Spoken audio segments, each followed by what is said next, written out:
You guys Okay. want the running backs then, or? Yeah. Yeah, I This one think I'm for interested this, to see where you guys ranked everybody because I yeah, think this is a little definitely. bit more what's the word, subjective. Yeah, So I think um for these ones we should kind of go one at a time and just take a turn saying our first, who are first, and Yeah. that way we can kind of go into it a little bit more and just fire them off. But yeah, cool. absolutely. All right, Jack. What do you got for your first guy then? Okay, so my first guy, I think because of the combination of his power and speed, I think it's got to be Jonathan Taylor at number one. I think he's the most complete back there, and when I watch him, like honestly, he reminds me a little bit of Zeke. Mhm. So he's the kind of guy who I think his draft, like where he's projected, which is like late first, maybe early second, I think it's way too low for him. So I think he's definitely number one in my books. Yeah, I have to agree with you too. And in my eyes, I feel like he is like the legitimate three down back, uh, yeah, like you'd get if you were to draft him. I'm not saying the other guys they won't become three down backs, but like I'd have the expectation going in that Jonathan Taylor would be a three down back right away, or within at least the first year for sure. Absolutely. yeah. No, I agree with both of those. Or he's kind of like the bigger guy. I mean, he's blazing fast and he's definitely can run you over. Yeah, So just out of all these guys, he's the guy that sticks out as like for dynasty, kind of that Josh Jacobs, like what he was, the Miles Sanders last year, kind yeah, of. But Mhm. even better, I think he has more talent than Jacobs. I have probably more talent than Miles Sanders, but just like he's a guy for fantasy that put him in the right spot. Like if he gets that draft capital, if he is drafted, like maybe a team reaches for him in the middle of the first. Sorry, like it's kind of he's the one guy that I think will have the biggest fantasy impact this year, just for because of sure. all those things, and he could be a bell cow if things shake out his way. Yeah, he definitely kind of fits that profile the best out of all the running back prospects for sure. Mhm.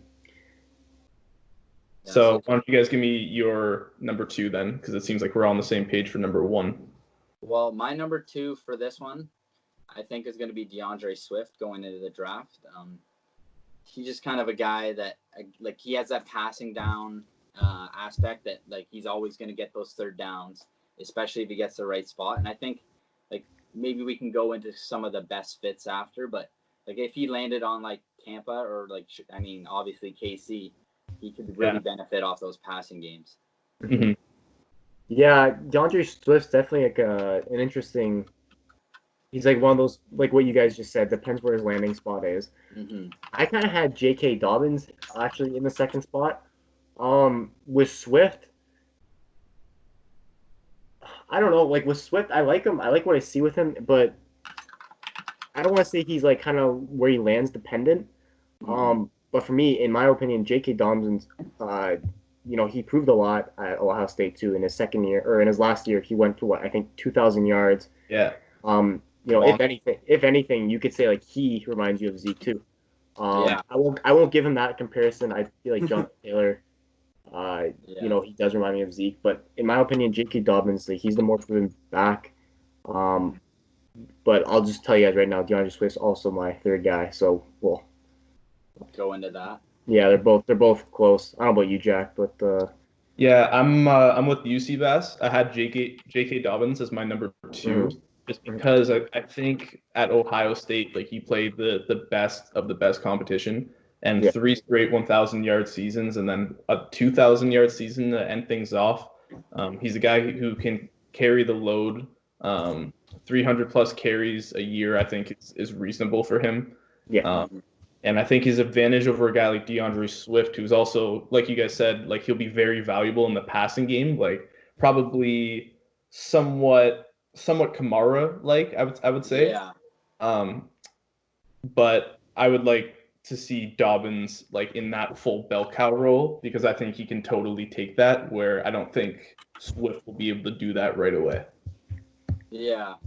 But yeah, No, you just look I at his stat lines. Sorry to cut you off there, but yeah, like no worries. you just look at his stat lines alone, and it's like, wow, like it's hard to believe that this guy's the third ranked running back prospect across yeah, most. Yeah. No, I would agree. Like Dobbins is my third guy, obviously, and I think just compared DeAndre Swift for me, he is more of sort of like that Alvin Kamara type. Even he kind of reminds me of Miles Sanders out there. Like He's great receiving, and he can do it on the ground. Obviously, I do like J.K. Dobbins a lot. I don't know. Compared to Swift, he's definitely my third guy. No doubt. So who do you guys have at number 4? Sebastian, if you wanna. Oh, number 4. Fuck. Like this is also kind of where landing spot's a big. I had to take a lot of consideration into this. Number 4. This will kind of lead into my picks after for like what I've bet. But I kind of teased you guys with this, but I actually think Clyde Edwards-Helaire, he could be like the number 4 guy just based on his landing spot and like also who's drafting late in the first round. He's a guy that's definitely. I'm not gonna compare him to Christian McCaffrey, but like he reminds me of a bit of him, just like his ability to catch in the backfield, Yeah. like within the screenplay. So I mean, if a team can sneak in and grab him within the second round, or I don't know, like the Chiefs are picking 32nd, they might pick him. Yeah. I like what I see from him too. So I'd definitely go with him as my 4th guy. And then the 5th spot, we'll save that for after. But what Yeah. about you guys? I do like Hilaire as well. Like, I mean, again, with the pass catching back, he played for that, Joe Brady offense with Joe Yeah. Burrow. They kind of showed it's almost like NFL working in its way into college with kind of the way running backs are being used Hmm. generally. Like, he's definitely more like he's very good on the ground. He kind of reminds me like maybe a little bit of Doug Martin kind of thing. Yeah. Like, Yeah. he can catch the ball, but he seems like a bully in the run game. He's not Hmm. the biggest guy out there, but he's Mhm. built. He's very built, like for his size. So, how about you, Jack? Yeah, I'm kind of in the same boat as you guys again. Definitely like DeAndre Swift, he will be valuable in the passing attack. And I think that's kind of going to be the question for him throughout his career is whether he's just going to be, that passing down back, third down sort of guy, or whether he can be like a full, like bell cow, like a Yeah. reliable that you can, give 250, 300 carries a year. That's going to remain to be seen. But I mean, he did prove it with LSU that he can at least benefit and thrive in that role, even if that means less carries. But I think he definitely has sleeper potential as an RB1 in Okay. future years. Yeah. But again, I think it could be boom or bust. It depends on where he ends up. Yeah, he's a guy that I could see in a committee kind of like Hmm. a team maybe if he isn't a first round pick, like draft capital. I feel like has a lot of whether or not the team's going to put the bell cow like tag on him. So like kind of like last year, what we saw of Josh Jacobs, he might not have been the best running back. Like he wasn't maybe the fastest, could catch Yeah. the ball the best, but he was drafted very high up, and they just fed him the ball. Mm-hmm. Even that wasn't something he did in college. Kind of like Hilaire is more of maybe a pass catching back, but if he gets put in that spot where he's just told to run, I think he's a great runner. And I mean, I think his downfall for him would be pass blocking. So it's kind of hard to give him a bell cow tag with that. So Yeah, yeah, that develops over time. yeah, Um, yeah, again, like if it's in the right fit, like he'll be able to help hone his skills, and then over the years probably develop into a fully blossomed like running back. So yeah, I'm excited to see how he turns out in the NFL. But I'm yeah, interested to see who you guys have at 5 because I think after the top 4, it gets a little bit kind of it depends on who you like and what yeah. process you kind of look into the most. Hmm. But at number 5, I have Zach Moss from Utah. Okay. I think Zach Moss is actually the best running back Utah has ever had. Um, so it's not exactly the stiffest of competition in that conference, Yeah. but his numbers speak for themselves. Like they were like nasty last year. So he's going to be a guy that I think when he gets drafted will be either second or third on a depth chart. So it's going to be a little bit of a steep climb for him, I think, in year 1 and maybe year 2. But I think if given the opportunities, he's going to be a guy that can really provide a lot for a team. So I have him at number 5. At number 5, I was actually leaning towards Zach Moss, but the other guy I went with is actually Cam Akers. I like him as a guy who I don't see him as a starter right away, but in the right fit, maybe in a couple of years he could be a starter. The only thing is why I have him at 5 and not higher actually is just based on, I guess I looked it up. Ball security was a big issue in college. He fumbled, I think, 12 times in 3 years, which, you don't want to see that in college, obviously. That could be fixed, but, it wasn't like the best thing I saw.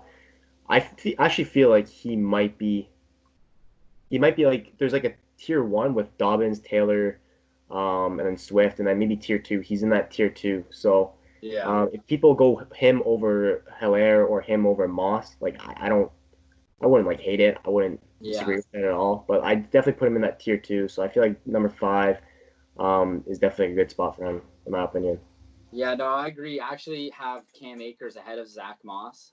I think really for Cam Akers, it's just kind of his size compared to Zach Moss. He's a bit bigger of a guy, tall, height Yeah. wise. Like Hmm. they're both, but he's just like he tested very well at the combine, and I think he gives you that next level athleticism. Where a guy like Zach Moss almost reminds me of almost like a Devin Singletary. So like extremely like he's elusive, he's a big guy, but Yeah. they just like guys like that. I tend to not try to go for too much, or I'd knock him down a few rankings. Like I like the guy to have at least breakaway speed. I mean, I Yeah. guess game film is very it tells a different tale. But Zach Moss, I think he had like a what was it 4.4 or 4 no 4.65. Or So 6, I think. Yeah. yeah, 4.65, and he's not like a 4.65 if you're like Leonard Fournette or something like that's it's a little bit different when he's just more of like a tank guy. Yeah. I don't know. For that reason, really, I have Cam Akers ahead of him. I mean, in college, I don't think Akers had as well of production as he did, but No. Akers is a guy that can catch the ball, Yeah. and I think in the second round, really, where you're probably going to have to draft Cam Akers, I think he'd be the value back to me. I like the second round draft picks kind of for running back. Hmm. You don't have to pay the first round 5th-year option. There's kind of a lot of ways out, and typically you don't have to play. You're not forced your hand as much when playing them. Hmm. Hmm. So, yeah, Hmm. I'm not the biggest fan of Zach Moss. I don't know. Fair What do enough. you guys like?